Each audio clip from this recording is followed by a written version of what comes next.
Hello friends, welcome है आप सभी का आपके इस कृष्णा आर्ट्स एजुकेशन चैनल में, जो केवल और केवल बोर्ड एग्ज़ाम की तैयारी करवाने के लिए बनी है। इसलिए इस चैनल को आपने अभी तक सब्सक्राइब नहीं किया तो इस चैनल को सब्सक्राइब कर दें और साइड के बेल नोटिफिकेशन को प्रेस कर दें, ताकि हमारी वीडियो का लेटेस्ट नोटिफिकेशन आप तक सबसे पहले पहुँच सके। और अगर आप हमारे इस यूट्यूब चैनल पर नए हैं तो आप टेलीग्राम चैनल को भी ज्वाइन कर लें। टेलीग्राम चैनल का लिंक डिस्क्रिप्शन में भी दिया है और आप टेलीग्राम में जाकर कृष्णा आर्ट्स एजुकेशन को सर्च करके भी इस चैनल को ज्वाइन हो सकते हैं, क्योंकि आपको जो भी स्टडी मटेरियल प्रोवाइड किया जाएगा वो टेलीग्राम चैनल के माध्यम से ही कराया जाएगा और टेलीग्राम चैनल पर ही आपको क्विज और प्रैक्टिस करवाया जाएगा। इसलिए आप टेलीग्राम चैनल को अवश्य ज्वाइन कर लें। तो चलिए इस वीडियो में आगे की ओर बढ़ते हैं। इसमें हम आपको कक्षा 10 का सामाजिक विज्ञान, जो कि सामाजिक विज्ञान का एक भाग है इतिहास हिस्ट्री, उसका दूसरा पार्ट समाजवाद एवं साम्यवाद का सब्जेक्टिव क्वेश्चंस करवाने वाले हैं। और अगर आपने इसी चैप्टर का ऑब्जेक्टिव क्वेश्चंस का वीडियो नहीं देखा है तो डिस्क्रिप्शन में दिए गए लिंक से आप हिस्ट्री ऑब्जेक्टिव क्वेश्चंस के प्लेलिस्ट में जाकर इसके ऑब्जेक्टिव क्वेश्चंस के वीडियो को भी देख सकते हैं। तो चलिए इसमें आगे की ओर बढ़ते हैं। इसमें हमारा पहला क्वेश्चन है कि समाजवादी दर्शन क्या है। जो समाजवादी दर्शन होता है वह क्या है? तो समाजवाद उत्पादन में मुख्यतः निजी स्वामित्व की जगह सामूहिक स्वामित्व या धन के समान वितरण पर जोर देता है। जो समाजवाद उत्पादन होता है उसमें जो मुख्यतः निजी स्वामित्व होती है, उस निजी स्वामित्व की जगह सामूहिक स्वामित्व या फिर धन के समान वितरण पर जोर देता है। समाजवादी शोषण उन्मुक्त समाज की स्थापना चाहते हैं। जो समाजवादी होते हैं वे शोषण उन्मुक्त अर्थात वैसा समाज की स्थापना चाहते हैं जिसमें किसी प्रकार का कोई शोषण ना हो। समाजवादी व्यवस्था की एक ऐसी अर्थव्यवस्था है जिसके अंतर्गत उत्पादन के सभी साधनों, कारखानों तथा विपणन में सरकार का एक अधिकार हो। समाजवादी व्यवस्था में उत्पादन निजी लाभ के लिए न होकर सारे समाज के लिए होता है। तो समाजवाद में आप समझ गए होंगे कि समाजवाद ऐसा एक होता है जिसमें किसी की भी निजी स्वामित्व न हो, अर्थात किसी का कुछ प्राइवेट न हो, जबकि वह सामूहिक हो या फिर उसका स्वामित्व धन के समान वितरण पर जोर देता हो। और जो समाजवादी होता है वह शोषण उन्मुक्त समाज अर्थात वैसा समाज की स्थापना करना चाहता है जिसमें किसी प्रकार का कोई शोषण न हो। समाजवादी व्यवस्था एक ऐसी अर्थव्यवस्था है जिसके अंतर्गत उत्पादन के सभी साधनों, कारखानों तथा विपणन में सरकार का तो एक अधिकार हो, लेकिन समाजवादी व्यवस्था में उत्पादन निजी लाभ के लिए न होकर बल्कि सारे समाज के लिए हो। अर्थात समाजवाद में जो सभी समाज के लिए काम होता है उसी को समाजवाद कहा जाता है। तो इससे आप समझ गए हो कि इसमें जो उत्पादन होता है वह निजी लाभ के लिए न होकर सारे समाज के लिए होता है। तो यही था समाजवादी दर्शन। इसके बाद आपका दूसरा क्वेश्चन है कि समाजवाद क्या है। तो चैप्टर का ही नाम है समाजवाद एवं साम्यवाद। तो आपको समाजवाद क्या है यह समझना बहुत ही जरूरी है। तो समाजवाद एक ऐसी विचारधारा है जिसने आधुनिक काल में समाज को एक नया आयाम दिया। समाजवाद एक ऐसी आधुनिक विचारधारा है, वो एक ऐसी विचारधारा जिसने समाज को एक नया आयाम दिया है। समाजवाद उत्पादन में मुख्यतः निजी स्वामित्व की जगह सामूहिक स्वामित्व या धन के समान वितरण पर जोर देता है। यह एक शोषण उन्मुक्त समाज की स्थापना चाहता है। तो इससे पहले लगता है जो आपने फर्स्ट क्वेश्चन पढ़ा समाजवादी दर्शन क्या है, तो बिल्कुल उसी से संबंधित यह भी क्वेश्चन है कि समाजवाद क्या है। तो समाजवाद क्या है या समाजवादी दर्शन क्या है, आपको दोनों में एक ही आंसर लिखना है। बस थोड़ा बहुत डिफरेंस है कि समाजवाद एक ऐसी विचारधारा है जिसने आधुनिक काल में समाज को एक नया आयाम दिया है। समाजवाद जो है वह उत्पादन में मुख्यतः निजी स्वामित्व की जगह सामूहिक स्वामित्व या फिर धन के समान वितरण पर जोर देता है। अर्थात जो समाज होता है वह किसी भी उत्पादन में निजी स्वामित्व को जोर नहीं देता बल्कि वह सामूहिक स्वामित्व या फिर धन के समान वितरण पर जोर देता है। और यह एक शोषण उन्मुक्त समाज की स्थापना चाहता है। अर्थात जो समाजवाद है वह वैसा समाज की स्थापना चाहता है जिसमें किसी प्रकार का किसी व्यक्ति का कोई शोषण न हो। तो समाजवाद क्या है और समाजवादी दर्शन क्या है तो आप समझ गए होंगे। समाजवाद आपको सिंपली लैंग्वेज में समझना है तो जो समाज के लिए चाहता हो, जो समाज के लिए चाहता हो, जो समाज के लिए भला चाहता हो, वही समाजवाद है। साम्यवाद एक नई आर्थिक एवं सामाजिक व्यवस्था थी। कैसे? जो साम्यवाद है वह एक नई आर्थिक एवं सामाजिक व्यवस्था थी। तो यह कैसे थी एकदम नई आर्थिक और सामाजिक व्यवस्था? तो रूस में क्रांति के बाद नई सामाजिक आर्थिक व्यवस्था की स्थापना हुई। सामाजिक असमानता समाप्त कर दी गई। वर्ग विहीन समाज का निर्माण कर रूसी समाज का परंपरागत स्वरूप बदल दिया गया। पूंजीपति और जमींदार वर्ग का उन्मूलन कर दिया गया। जब रूस की क्रांति हुई थी तो रूस की क्रांति के बाद जो नई सामाजिक आर्थिक व्यवस्था थी उसकी स्थापना की गई थी। असामाजिक असमानता जो थी वह समाप्त कर दी गई थी, अर्थात समाज में जो असमानता होती है उन असमानताओं को समान कर दिया गया था, समाप्त कर दिया गया था। वर्गहीन समाज का निर्माण कर रूसी समाज का परंपरागत स्वरूप बदल दिया गया था। पूंजीपति और जमींदार वर्ग का उन्मूलन कर दिया गया था और समाज में एक ही वर्ग रहा था जो साम्यवादी नागरिकों का था। काम के अधिकार को संवैधानिक अधिकार बना दिया गया था। व्यक्तिगत संपत्ति समाप्त कर पूंजीपतियों का वर्चस्व समाप्त कर दिया गया। देश की सारी संपत्ति का राष्ट्रीयकरण कर दिया गया। इस प्रकार एक वर्गहीन और शोषण मुक्त सामाजिक आर्थिक व्यवस्था की स्थापना हुई। इस प्रकार हम कह सकते हैं कि रूसी क्रांति के बाद साम्यवाद एक नई आर्थिक एवं सामाजिक व्यवस्था थी। तो यह एक नई आर्थिक एवं सामाजिक व्यवस्था कैसे थी, तो आप समझ गए होंगे कि जो साम्यवाद थी वह साम्यवाद रूस में क्रांति के बाद नई आर्थिक समाजना की उसने स्थापना की थी। उसने रूस में जो सामाजिक असमानता होती है, अर्थात समाज में जो भिन्न भिन्न प्रकार के भेद होते हैं उन सभी को समाप्त कर दिया था। वर्गहीन समाज का निर्माण कर रूसी समाज में परंपरागत स्वरूप ही बदल दिया गया था। पूंजीपति और जमींदार वर्ग का उन्मूलन कर दिया गया था और समाज में सिर्फ एक ही वर्ग रहा था जो कि साम्यवादी नागरिकों का था। काम के अधिकार को सामाजिक अधिकार बना दिया था। व्यक्तिगत जो संपत्ति होता है उसको समाप्त कर पूंजीपतियों को वर्चस्व समाप्त कर दिया गया था। देश की सारी संपत्ति का राष्ट्रीय कर दिया गया। इस प्रकार एक वर्गहीन अर्थात वैसा समाज जिसमें किसी प्रकार का कोई वर्ग ना हो, सभी एक समान हो, और शोषण मुक्त सामाजिक आर्थिक व्यवस्था की स्थापना, अर्थात वैसा समाज जिसमें किसी प्रकार का किसी व्यक्ति का कोई शोषण ना हो, वैसी सामाजिक आर्थिक व्यवस्था की वहाँ स्थापना कर दी गई थी। इस प्रकार हम इन सभी बातों को पढ़कर कह सकते हैं कि रूसी क्रांति के बाद साम्यवाद एक नई आर्थिक एवं सामाजिक व्यवस्था थी। रूसी क्रांति के किन्हीं दो कारणों का उल्लेख करें, अर्थात जो रूसी क्रांति थी उस रूसी क्रांति के होने के क्या कारण थे, उसके किन्हीं दो कारणों को बताएं। तो रूसी क्रांति के दो महत्वपूर्ण कारण थे, जिसमें कि पहला कारण है सामाजिक और दूसरा आर्थिक। तो रूसी समाज के बहुसंख्यक किसान वर्ग की स्थिति अत्यंत दयनीय थी। जो रूस समाज में रहने वाले किसान थे उन बहुसंख्यक किसानों के वर्ग की स्थिति बहुत ही दयनीय थी। मजदूर तथा श्रमिक भी शोषण के शिकार थे, अतः किसान मजदूर जारशाही के विरोध बन गए। रूस की आर्थिक स्थिति भी दुर्बल थी। कृषि तथा उद्योग का समुचित विकास नहीं होने तथा युद्धों से रूस की आर्थिक स्थिति दयनीय हो गई थी और बेरोजगारी और गरीबी बढ़ गई थी। इससे क्रांतिकारी भावना को बल मिला। तो ये जो रूसी क्रांति है, इस रूसी क्रांति को करने के लिए किन्हीं दो कारणों को उल्लेख करें कि अर्थात रूसी क्रांति क्यों हुआ। तो रूसी क्रांति होने के दो महत्वपूर्ण कारण थे, पहला तो सामाजिक कारण और दूसरा आर्थिक कारण। तो जो रूसी समाज के बहुसंख्यक किसान थे, अर्थात रूस समाज में रहने वाले अधिक से अधिक किसान वर्ग की स्थिति जी थी वह बहुत ही दयनीय थी। मजदूर और श्रमिकों के शोषण के शिकार हो रहे थे। जो मजदूर थे वहाँ के रूस के और वहाँ के श्रमिक थे वे शोषण के शिकार हो रहे थे। अतः किसान जो मजदूर थे वे जारशाही के विरोधी बन गए और रूस की आर्थिक स्थिति भी वहाँ की बहुत दुर्बल थी। कृषि तथा उद्योग का समुचित विकास नहीं होने तथा युद्धों से रूस की आर्थिक स्थिति दयनीय हो गई। बेरोजगारी और गरीबी बढ़ गई। जब वहाँ बार बार युद्ध हुआ तो उस युद्ध से वहाँ की आर्थिक स्थिति भी दयनीय हो गई और वहाँ बेरोजगारी और गरीबी भी बढ़ गई। इसी कारण क्रांतिकारी भावना को बल मिला था। तो यही दो कारण थे रूसी क्रांति के होने के कारण।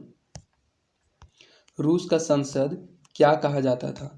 जो रूस की संसद है उस रूस की संसद को क्या कहा जाता था? तो रूस की संसद को ड्यूमा कहा जाता था। तो यह एक ऑब्जेक्टिव क्वेश्चन है जिसको सब्जेक्टिव क्वेश्चन में भी डाल दिया गया, क्योंकि यह क्वेश्चन बहुत ज़्यादा इंपॉर्टेंट है जो जरूर एग्जाम में पूछा जा सकता है। तो जो रूस की संसद है उस रूस की संसद को क्या कहा जाता था? तो रूस की संसद को ड्यूमा कहा जाता था। आपको यह अच्छे से ध्यान में रखना है कि रूस की संसद को ड्यूमा कहा जाता था। रूस में कृषि दासता की प्रथा किस वर्ष समाप्त हुई? जो रूस में कृषि दासता थी अर्थात किसी के अधीन कृषि करना, उस कृषि दासता की जो प्रथा थी वह किस वर्ष समाप्त हो गई थी? तो रूस में कृषि दासता की समाप्ति जार एलेक्जेंडर द्वितीय के द्वारा 1861 ईस्वी में हुई थी। तो इससे 3-4 ऑब्जेक्टिव क्वेश्चंस निकल रहे हैं कि सबसे पहले तो रूस में कृषि दासता की प्रथा किस शासनकाल में समाप्त हुई थी? तो वह समाप्ति जार अलेक्जेंडर द्वितीय के शासनकाल में समाप्त हुई थी और वह कब हुई थी? तो 1861 ईस्वी में हुई थी। तो रूसी में कृषि दासता की प्रथा किस वर्ष समाप्त हुई थी? तो वह आपको ध्यान रखना 1861 ईस्वी में हुई थी, जिसकी समाप्ति अलेक्जेंडर द्वितीय ने की थी। रूस की क्रांति ने पूरे विश्व को प्रभावित किया। किन्हीं दो उदाहरणों द्वारा स्पष्ट करें। जो रूस की क्रांति थी, उस रूस की क्रांति ने पूरे विश्व को प्रभावित कर दिया था। तो वह उसने कैसे प्रभावित किया था, उसी के किन्हीं दो उदाहरण बताएं और उन उदाहरणों के द्वारा इस बात को स्पष्ट करें। तो रूस की क्रांति ने पूरे विश्व को प्रभावित किया। इसके उदाहरण इस प्रकार हैं। इसका जो सबसे पहला उदाहरण है, इस क्रांति के पश्चात श्रमिक या सर्वहारा वर्ग की सत्ता रूस में स्थापित हो गई तथा इससे अन्य क्षेत्रों में भी आंदोलन को प्रोत्साहन मिला।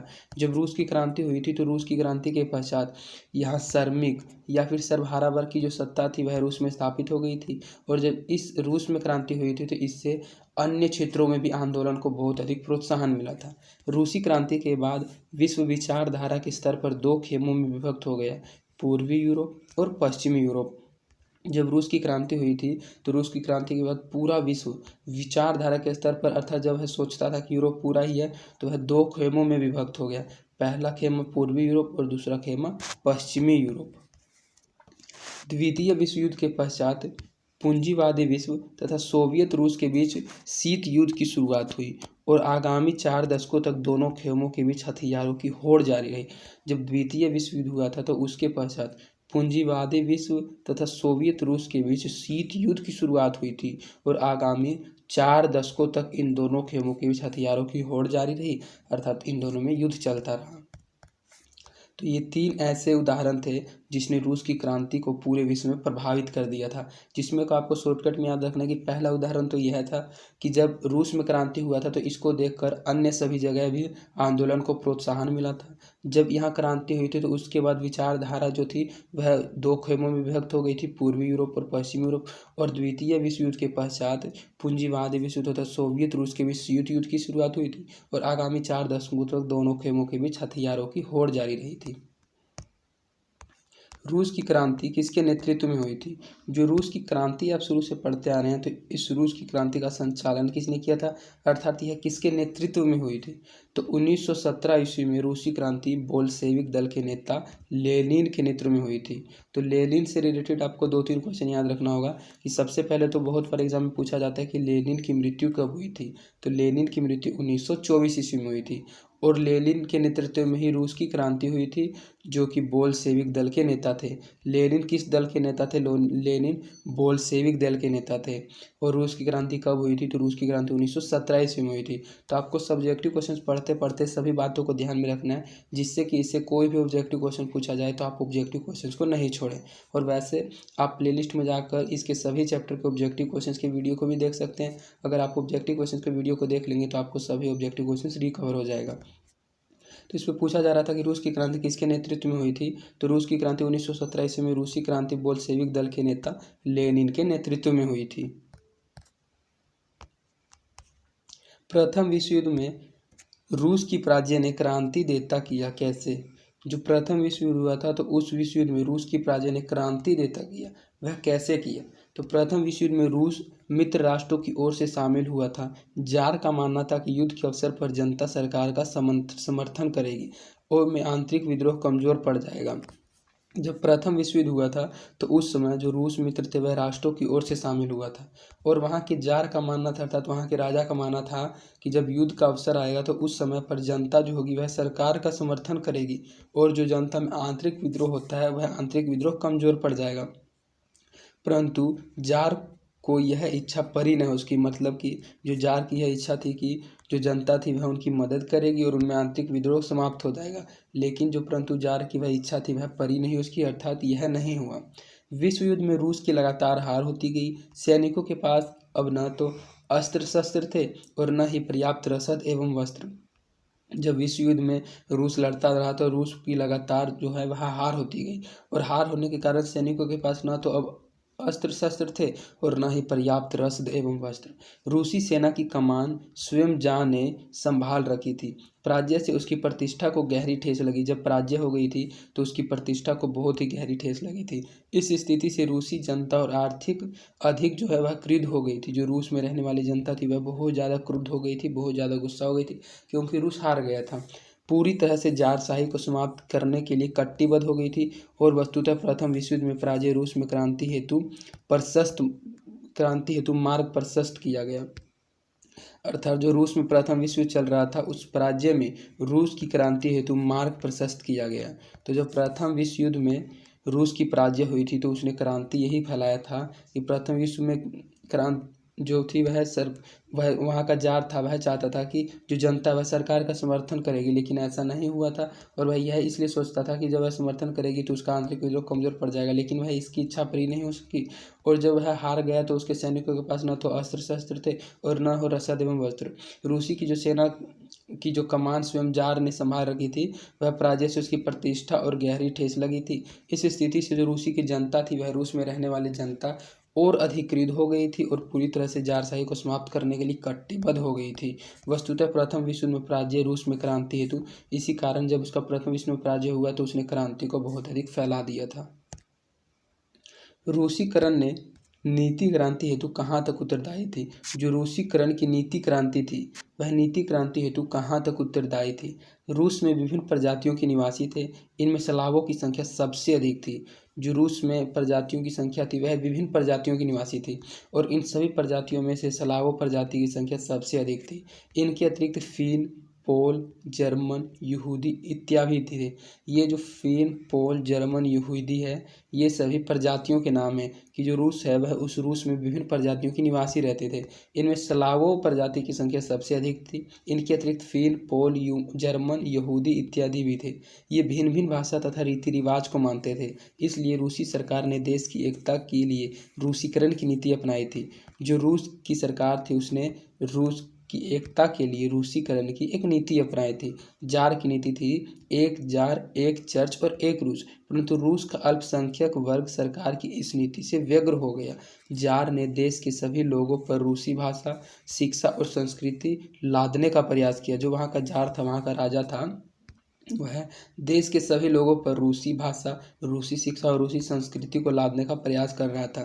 1863 ईस्वी में इस नीति के विरुद्ध जो पोलो प्रजाति आपने पढ़ा उसने विद्रोह कर दिया और जिसे दबा दिया गया। इस प्रकार रूसी राजतंत्र के प्रति उनका आक्रोश जो था पोल का, वह बढ़ता चला गया। तो इस प्रकार रूसीकरण की जो नीति थी वह क्रांति हेतु कहाँ तक उत्तरदायी थी? तो वहाँ के जो राजा थे वे चाहते थे कि यहाँ सभी को एक जैसा धर्म, सभी को एक जैसा जब उन पर लाद दिया जाएगा धर्म वगैरह रीति रिवाज, तो जो रूस है वह उसकी एकता स्थापित कर दी जाएगी। लेकिन वैसा नहीं हो पाया था क्योंकि जो वहाँ के पोल थे उन्होंने 1863 ईस्वी में इस नीति का विद्रोह कर दिया गया था। जिस विद्रोह के कारण उनको दबा दिया गया था, तो उसके विद्रोह को नहीं सुना गया था और इस प्रकार रूसी राजतंत्र के प्रति जो था उनका पोलो का आक्रोश बहुत अधिक बढ़ गया था। निहिलिज्म से आप क्या समझते हैं? जो निहिलिज्म है, इस निहिलिज्म से आप क्या समझते हैं, अर्थात इसके बारे में क्या जानते हैं और रूस पर इसका क्या प्रभाव पड़ा? तो इसके बारे में आपको आंसर में बताते हैं कि निहिलिज्म क्या था और इसके कारण जो रूस था उस रूस पर इसका क्या प्रभाव पड़ा था। तो रूसी नागरिकों का एक वर्ग ऐसा था जो चाहता था कि रूस में सुधार आंदोलन जार के द्वारा किए जाएं। रूस में हमने इससे पहले क्वेश्चन में पढ़ा दिया था कि अनेक वर्ग थे लेकिन स्लावों की संख्या सबसे अधिक थी। लेकिन इसमें कहा जा रहा है कि जो रूस में रहने वाले नागरिक थे उन नागरिकों में एक वर्ग ऐसा था जो चाहता था कि रूस में सुधार आंदोलन जार के द्वारा किए जाएं। जार अलेक्जेंडर द्वितीय ने कई सुधार कार्यक्रम भी चलाए थे। जो जार अलेक्जेंडर द्वितीय था उस अलेक्जेंडर द्वितीय ने कई सुधार कार्यक्रम भी चलाए थे, परंतु इससे सुधारवादी संतुष्ट नहीं हुए थे। इन आंदोलन चलाने के बावजूद भी वहाँ के जो सुधारवादी थे वे संतुष्ट नहीं हुए। इनमें से कुछ ने निहिलिस्ट आंदोलन आरंभ किया। जो निहिलिस्ट था, जो आपने क्वेश्चन में पढ़ा, यह एक प्रकार का आंदोलन का नाम था। तो वह निहिलिस्ट आंदोलन उन्होंने जब संतुष्ट नहीं हुआ था तो यह आंदोलन आरंभ कर दिया था। ये निहिलिस्ट के नाम से जाने जाते थे। ये स्थापित व्यवस्था को आतंक का सहारा लेकर समाप्त करना चाहते थे। जो निहिलिस्ट थे वह एक आंदोलन था और जो इस आंदोलन में भाग लिया था वही निहिलिस्ट के नाम से जाना जाता था। ये स्थापित व्यवस्था को आतंक का सहारा लेकर समाप्त करना चाहते थे। 1881 ईस्वी में जार अलेक्जेंडर द्वितीय की हत्या निहिलिस्टों ने कर दी थी। अर्थात जिन व्यक्तियों ने निहिलिस्ट आंदोलन को चलाया था उन निहिलिस्ट व्यक्तियों ने 1881 ईस्वी में जार अलेक्जेंडर द्वितीय अर्थात वहाँ के राजा का भी हत्या कर दी थी। इन निहिलिस्टों के विचारों से प्रभावित होकर क्रांतिकारी जारशाही के विरुद्ध एकजुट होने लगे। जब इन निहिलिस्ट जो इस आंदोलन में रहने वाले लोग थे तो इन लोगों के विचारों से प्रभावित होकर क्रांतिकारी जारशाही के विरुद्ध सभी के सभी एकजुट होने लगे थे। तो इसी कारण निहिलिज्म से आप क्या समझते हैं? तो निहिलिज्म में आपको सिंपली इतना समझना है कि निहिलिज्म, यहाँ निहिलिस्ट बोले या निहिलिज्म बोले एक ही बात है। तो निहिलिस्ट एक आंदोलन था और इस आंदोलन में रहने वाले लोगों को निहिलिस्ट कहा जाता था। और रूस पर इसका क्या प्रभाव पड़ा? तो रूस पर इसका यह प्रभाव पड़ा कि उसने अपना एक आंदोलन चलाकर वहाँ के जार अर्थात अलेक्जेंडर द्वितीय की हत्या कर दी थी। तो यही था निहिलिज्म के बारे में जानकारी। इसके बाद आपका नेक्स्ट क्वेश्चन है, बौद्धिक जागरण ने रूसी क्रांति को किस प्रकार प्रभावित किया? जो बौद्धिक जागरण है, इस बौद्धिक जागरण ने रूसी क्रांति को किस प्रकार प्रभावित किया था? तो 19वीं शताब्दी के उत्तरार्ध में रूस में बौद्धिक जागरण हुआ। जब 19वीं शताब्दी थी तो उस 19वीं शताब्दी के उत्तरार्ध में रूस में बौद्धिक जागरण हुआ, जिससे लोगों को निरंकुश राजतंत्र के विरुद्ध बगावत करने की प्रेरणा दी गई थी। अनेक विख्यात लेखकों और बुद्धिजीवियों, जो कि हमने बताया लियो टोल्स्टॉय जो थे वार एंड पीस पुस्तक के लेखक, तो आपको ध्यान रखने की वार एंड पीस पुस्तक के लेखक कौन थे? तो लियो टोल्स्टॉय थे। तो इसमें कहा जा रहा है कि निरंकुश राजतंत्र के विरुद्ध बगावत करने की उस बौद्धिक जागरण में प्रेरणा दी गई थी और अनेक विख्यात लेखकों और बुद्धिजीवियों जैसे कि Leo Tolstoy, Ivan Turgenev, Fyodor Dostoevsky, Maxim Gorky ने अपने रचनाओं द्वारा सामाजिक अन्याय एवं भ्रष्ट राजनीतिक व्यवस्था का विरोध कर एक नए प्रगतिशील समाज के निर्माण का आह्वान किया था। रूसी लोग विशेषतः किसान और मजदूर कार्ल मार्क्स के दर्शन से गहरे रूप से प्रभावित हुए थे। वे शोषण और अत्याचार के विरुद्ध संघर्ष करने को तत्पर हो गए थे। अर्थात जो रूस में रहने वाले लोग थे वे वहाँ के शोषण से और अत्याचार से बहुत ही असंतुष्ट हो गए थे, जिस कारण वह उसके विरुद्ध संघर्ष करने को भी तत्पर हो गए थे। तो यह जो बौद्धिक जागरण था, उस बौद्धिक जागरण ने रूसी क्रांति को इस प्रकार प्रभावित किया था कि बौद्धिक जागरण ने सबसे पहले तो सभी को राजतंत्र के विरुद्ध बगावत करने की प्रेरणा दी थी और अनेक विख्यात लेखकों जैसे कि Leo Tolstoy, Ivan Turgenev, Fyodor Dostoevsky, Maxim Gorky ने अपने रचनाओं द्वारा सामाजिक अन्याय एवं भ्रष्ट राजनीतिक व्यवस्था का विरोध कर एक नए प्रगतिशील समाज के निर्माण का आह्वान किया था। और रूसी लोग विशेषतः किसान और मजदूर कार्ल मार्क्स के दर्शन से गहरे रूप से प्रभावित हुए थे और वे शोषण और अत्याचार के विरुद्ध संघर्ष करने को तत्पर थे। तो यही बौद्धिक जागरण ने रूसी क्रांति में बदलाव लाया था। नई आर्थिक नीति मार्क्सवादी सिद्धांतों के साथ कैसा समझौता थी? जो नई आर्थिक नीति थी वह मार्क्सवादी सिद्धांतों के साथ एक कैसा समझौता थी? तो साम्यवादी व्यवस्था में व्यक्तिगत संपत्ति की अवधारणा नहीं थी। जो अपने साम्यवाद के में इससे पहले हमने आपको एक क्वेश्चन में पढ़ा दिया था कि समाजवाद साम्यवाद में किसी भी प्रकार की व्यक्तिगत संपत्ति की अवधारणा को नष्ट कर दिया गया था, अर्थात व्यक्तिगत संपत्ति की अवधारणा नहीं थी। परंतु लेनिन ने तत्कालीन परिस्थितियों को ध्यान में रखते हुए किसानों को जमीन का स्वामित्व दिया। अर्थात जो लेनिन था उसने तत्कालीन इमरजेंसी परिस्थिति को देखते हुए ध्यान में रखते हुए जो वहाँ के किसान थे उन किसानों को जमीन का स्वामित्व दे दिया था। व्यक्तिगत स्वामित्व में उद्योग चलाने को भी अधिकार नई आर्थिक नीति में दिया गया था। स्पष्टतः यह नीति मार्क्सवादी सिद्धांतों के साथ समझौता थी, परंतु इससे सोवियत संघ की अर्थव्यवस्था में भी सुधार हुआ था। जब उन्होंने इस प्रकार के सिद्धांत को चलाया था कि पहले तो वहाँ जमीन पर किसी का स्वामित्व नहीं था, परंतु लेनिन ने किसानों को जमीन का स्वामित्व दे दिया गया था। वहाँ व्यक्तिगत स्वामित्व में उद्योग चलाने का अधिकार भी दे दिया गया था। स्पष्ट यह जो नीति थी वह मार्क्सवादी सिद्धांतों के साथ समझौता थी, परंतु इससे सोवियत संघ की अर्थव्यवस्था में भी बहुत अधिक सुधार हुआ था। तो नई आर्थिक नीति मार्क्सवादी सिद्धांतों के अनुसार कैसे समझौता थी आप समझ गए होंगे कि स्वामित्व जब दे दिया गया था तो वह मार्क्सवादी सिद्धांतों के अनुसार समझौता बन गई थी। स्टालिन का परिचय दें। जो स्टालिन थे वे क्या थे, कौन थे, कहाँ से थे, उसके बारे में बताएं। अर्थात स्टालिन के बारे में आपको कुछ बातें याद रखनी होगी तभी आप उसके बारे में बता सकते हैं। तो लेनिन के बाद सत्ता स्टालिन की हाथ में आई। तो आपको सिर्फ इतना समझना है कि लेनिन की मृत्यु तो 1924 ईस्वी में हुई थी। तो जब इसकी मृत्यु हो गई थी तो इसके बाद वहाँ की जो सत्ता थी वह स्टालिन के हाथों में आ गई थी। सोवियत संघ ने विकास के लिए उसने 3 पंचवर्षीय योजनाओं द्वारा औद्योगिकीकरण को बढ़ावा दिया, कृषि शिक्षा में सुधार किया तथा श्रमिकों की स्थिति को बेहतर बनाने का प्रयास किया। साथ ही उसने ऐसी नीति अपनाई जिससे सर्वाधिकारी शासन की भी स्थापना हुई थी।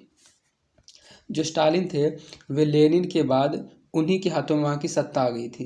तो सबसे पहले तो उन्होंने सोवियत संघ के विकास के लिए 3 पंचवर्षीय योजनाओं द्वारा वहाँ के जो औद्योगिकीकरण था उस औद्योगिकीकरण को बहुत अधिक बढ़ावा दिया था, कृषि शिक्षा में सुधार किया था तथा श्रमिकों की स्थिति को बेहतर बनाने का प्रयास किया था। साथ ही उसने एक ऐसी नई नीति अपनाई थी जिससे सर्वाधिकारी शासन की भी स्थापना हो गई थी। तो स्टालिन के बारे में आप समझ गए कि स्टालिन ने किन किन कामों को किया था। तो सबसे पहले तो उन्होंने औद्योगिकीकरण को बढ़ावा दिया था, कृषि शिक्षा में सुधार किया था और श्रमिकों की स्थिति को बेहतर करने का भी बहुत अधिक प्रयास किया था। अतः स्टालिन ने बहुत अच्छे काम किए थे। 1917 की बोल्शेविक क्रांति एक सर्वहारा क्रांति थी। स्पष्ट करें, जो 1917 की क्रांति थी बोल्शेविक क्रांति, वह एक सर्वहारा क्रांति थी। तो सर्वहारा क्रांति कैसे थी, इस बात को स्पष्ट करें। तो 1917 की बोल्शेविक क्रांति के पश्चात रूस ने सर्वहारा वर्ग को अनेक सुविधाएं प्राप्त हुई थी। अर्थात जो सर्वहारा वर्ग है यह रूस में रहने वाला एक वर्ग था। और जब 1917 की क्रांति बोल्शेविक क्रांति हुई थी तो इस क्रांति के बाद रूस में जो सर्वहारा वर्ग था उनको बहुत प्रकार की सुविधाएं प्राप्त हुई थी। किसानों और मजदूरों को मतदान के अतिरिक्त अन्य राजनीतिक अधिकार भी मिल गया था। व्यक्तिगत संपत्ति की समाप्ति हो गई थी तथा उद्योगों का राष्ट्रीयकरण कर दिया गया था, जिसमें एक वर्गहीन समाज का निर्माण तथा सामाजिक समानता की स्थापना हुई थी। अर्थात वैसा समाज जिसमें किसी प्रकार का कोई वर्ग न हो और सामाजिक समानता की स्थापना की गई थी। अर्थात समाज में रहने वाले सभी लोगों को समान की दृष्टि से देखने के लिए समानता हुई थी। इन परिवर्तनों से रूस में किसानों तथा मजदूरों को सम्मान मिला था। इससे 1917 की बोल्शेविक क्रांति को सर्वहारा क्रांति भी कहा जाता है। तो इन सभी कारणों के कारण ही 1917 की क्रांति को, बोल्शेविक क्रांति को एक सर्वहारा क्रांति कहा जाता है। क्योंकि जब बोल्शेविक क्रांति हुई थी तो उसके बाद वहाँ के सभी मजदूरों को मतदान के अतिरिक्त बहुत सारे राजनीतिक अधिकार भी मिल गए थे। वहाँ व्यक्तिगत संपत्ति की समाप्ति हो गई थी और उद्योगों का राष्ट्रीयकरण कर दिया गया था, जिससे एक भी वर्गहीन समाज का निर्माण तथा सामाजिक समानता की स्थापना हुई थी। और इन परिवर्तनों से रूस में किसानों तथा मजदूरों का सम्मान बढ़ गया था। इसलिए 1917 की बोल्शेविक क्रांति को सर्वहारा क्रांति भी कहा जाता है। तो इन सभी कारणों के कारण ही 1917 की बोल्शेविक क्रांति को एक सर्वहारा क्रांति के नाम से भी जाना जाता है। सर्वहारा वर्ग किसे कहते हैं, तो इससे पहले तो आपने इसी से पहले क्वेश्चन में पढ़ा है कि जब बोल्शेविक क्रांति के बाद सर्वहारा वर्ग को बहुत सारी सुविधाएं प्राप्त हुई थी। तो जो सर्वहारा वर्ग है वह सर्वहारा वर्ग किसे कहा जाता है, तो सर्वहारा वर्ग समाज का एक ऐसा वर्ग है जिसमें किसान, मजदूर एवं आम गरीब लोग शामिल होते हैं। सर्वहारा वर्ग समाज का ही एक ऐसा वर्ग है, वैसा वर्ग है जिसमें किसान, मजदूर और आम गरीब लोग शामिल होते हैं। मार्क्स के अनुसार सर्वहारा वर्ग मजदूरों तथा श्रमिकों का वर्ग था, जो सुविधा विहीन वर्ग था। अर्थात उन वर्गों को, किसानों को, मजदूरों को और आम गरीब लोगों को किसी प्रकार की कोई सुविधा प्राप्त नहीं थी, जिसको किसी प्रकार का कोई अधिकार प्राप्त नहीं था। यह पूंजीपतियों के द्वारा शोषित तथा उपेक्षित वर्ग था। अर्थात जो पूंजीपति थे उन पूंजीपति के द्वारा इनका शोषण होता था और बहुत अधिक उपेक्षा वर्ग थी ये। तो इसी कारण रूसी क्रांति जब हुई थी 1917 की बोल्शेविक क्रांति, तो उसके पश्चात सर्वहारा वर्ग को बहुत अधिक सुविधाएं प्रदान हुई थी। तो इसको सबसे पहले सुविधाएं किसी प्रकार की कोई प्राप्त नहीं थी, सुविधा विहीन वर्ग था ये, इस कारण इसको बाद में सुविधाएं देनी पड़ी थी। तो सर्वहारा वर्ग में आपको सिर्फ इतना ध्यान रखना है कि सर्वहारा वर्ग समाज का एक वैसा वर्ग है जिसमें किसान, मजदूर एवं आम गरीब लोग शामिल होते हैं। और मार्क्स के अनुसार जो सर्वहारा वर्ग है वह मजदूरों तथा श्रमिकों का वैसा वर्ग था जो कि सुविधा विहीन वर्ग था। अर्थात उसको किसी प्रकार की कोई सुविधा प्राप्त नहीं थी और उसको किसी प्रकार का कोई अधिकार प्राप्त नहीं था, तो उनका शोषण पूंजीपतियों के द्वारा किया जाता था। शीत युद्ध से आपका क्या अभिप्राय है, तो जो शीत युद्ध हुआ था, इस शीत युद्ध के बारे में आप क्या जानते हैं और इससे आपका क्या अभिप्राय है। तो शीत युद्ध प्रत्यक्ष युद्ध न होकर वाक द्वंद्व द्वारा एक दूसरे राष्ट्र को नीचा दिखाने का वातावरण है। द्वितीय विश्व युद्ध के पश्चात पूंजीवादी राष्ट्रों और रूस के बीच इसी प्रकार का शीत युद्ध चलता रहा। जो शीत युद्ध है यह एक प्रकार का कोई भी प्रत्यक्ष युद्ध नहीं है। अर्थात जो प्रत्यक्ष युद्ध होता है अस्त्रों शस्त्रों के द्वारा, उस प्रकार का यह शीत युद्ध नहीं था। इस युद्ध के द्वारा वाक द्वंद्व द्वारा, अर्थात बातचीत के युद्ध के द्वारा एक दूसरे राष्ट्र को नीचा दिखाने के लिए यह युद्ध चलाया गया था। और द्वितीय विश्व युद्ध के पश्चात पूंजीवादी राष्ट्रों और रूस के बीच इस प्रकार का शीत युद्ध चलता ही रहा। तो शीत युद्ध आपको समझ लेना है कि शीत युद्ध एक ऐसा युद्ध था जिसमें प्रत्यक्ष युद्ध नहीं हुआ था, बल्कि बातों के द्वारा युद्ध करके एक दूसरे राष्ट्र को नीचा दिखाने का प्रयास किया जाता था। तो यही था शीत युद्ध। राष्ट्रपुटिन कौन था, तो जो राष्ट्रपुटिन थे वे कौन थे। राष्ट्रपुटिन जार निकोलस द्वितीय का गुरु था, जो एक भ्रष्ट, बदनाम और रहस्यमयी पादरी था। तो राष्ट्रपुटिन आपको ध्यान रखना कि राष्ट्रपुटिन कौन था, तो राष्ट्रपुटिन जार निकोलस द्वितीय का गुरु था, जो एक भ्रष्ट, बदनाम और रहस्यमयी पादरी था। खूनी रविवार क्या है, तो यह क्वेश्चन बोर्ड एग्जाम में बहुत बार पूछा जा चुका है कि खूनी रविवार क्या है। तो इस क्वेश्चन को आपको बहुत अच्छे से ध्यान में रखना है। हम आपको ये समझाते हुए चलते हैं कि खूनी रविवार क्या है। तो रूस में 9 जनवरी 1905 को लोगों का समूह रोटी दो के नारे के साथ सड़कों पर प्रदर्शन करते हुए सेंट पीटर्सबर्ग स्थित महल की ओर बढ़ता जा रहा था, परंतु जार की सेना इन निहत्थे लोगों पर गोलियां बरसाई, जिसमें हजारों लोग मारे गए। इसलिए इस दिन को रूस में खूनी रविवार या फिर लाल रविवार के नाम से जाना जाता है। तो सबसे पहले हम आपको बता दें कि क्वेश्चन पूछा जा सकता है दो तरीके से। पहला पूछा जाता है खूनी रविवार क्या है, तो उसमें भी आपको यही आंसर लिखना है। और दूसरा पूछा जाता है लाल रविवार, अर्थात लाल रविवार क्या है, तो लाल रविवार में भी सेम आपको यही आंसर लिखना है। तो रूस में 9 जनवरी 1905 के दिन वहाँ के जो लोग थे, उन लोगों की आर्थिक तंगी के कारण वे वहाँ के जो सेंट पीटर्सबर्ग स्थित महल था, उसके महल की ओर नारा लगाते हुए, रोटी दो का नारा लगाते हुए, सड़कों पर प्रदर्शन करते हुए उसकी ओर जा रहे थे। 9 जनवरी 1905 के दिन रविवार का दिन था, और रविवार के दिन ही वहाँ के लोगों की समूह रोटी दो के नारे के साथ सड़कों पर प्रदर्शन करते हुए सेंट पीटर्सबर्ग स्थित महल की ओर जा रहा था। परंतु जो जार की सेना थी, अर्थात सेंट पीटर्सबर्ग की सेना थी, उसने इन निहत्थे लोगों पर गोलियां बरसाई थी, जिसमें हजारों लोग मारे गए थे। इसलिए इस रविवार के दिन को खूनी रविवार अर्थात लाल रविवार के नाम से जाना जाता है। तो खूनी रविवार आप समझ गए होंगे कि आपको सिर्फ इसमें डेट याद रखना है।